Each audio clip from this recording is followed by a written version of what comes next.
As you can realize from that song, Amazing Love, it truly is only through God's amazing love that marriages are made strong and grounded in a place that they can often survive. And at this time, we're going to have the Majors and Guizos, the parents, come up, and they're going to do a benediction over their children. So I'll invite them to come up, but as they're doing that, I want to explain to all of you, go ahead and step up here. I want to explain to all who are present here, I believe that what Kelly and Heather entered into today in the marriage covenant has a strong example standing before them. There's a combined 61 years of marriage between these two couples. That is to be applauded. And I believe that by their examples and the examples that they have set in their homes, and I can tell you, knowing certainly one couple better than the other, but I can tell you that there have been hard times, and there have been great times of joy. But through all of those times, as they have learned to love and esteem one another, to listen, to work through those things, and to pray, to seek God and bring Him to the center, I believe that they have seen their love sustained, their marriages sustained, and seen their children grow with an example that is one that we can look to and take to heart. So the Guizos will be first to pronounce benediction, and then the Majors. Kelly and Heather, may your marriage bring you the fulfillment a marriage should bring, and may the Lord give you patience, tolerance, and understanding. May it be full of joy and laughter, as well as comfort and support.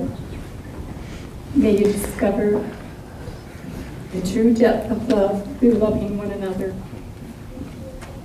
Remember that every burden is easier to carry when you have the shoulders of two instead of one. When you are weary and discouraged, look to Jesus to refresh and strengthen you. May you always need one another, not so much to fill your emptiness as to help you to know your fullness. May you always need one another, but not out of weakness. Rejoice in and praise one another's uniqueness, for God is the creator of both male and female, and differences in personality.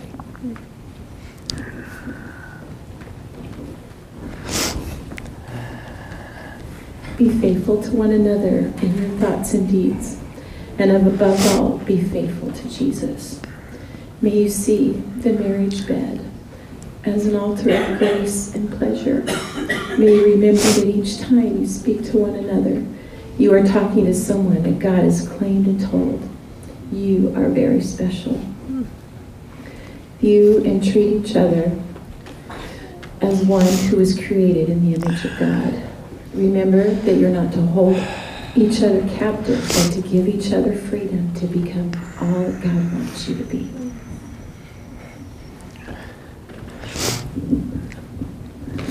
Heather and Kelly, may God renew your minds so you look to draw out the best and the potential in each other.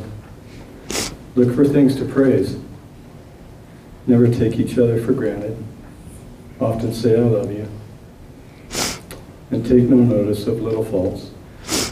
Affirm each other, defer to one another, and believe in one another. If you have differences that push you apart,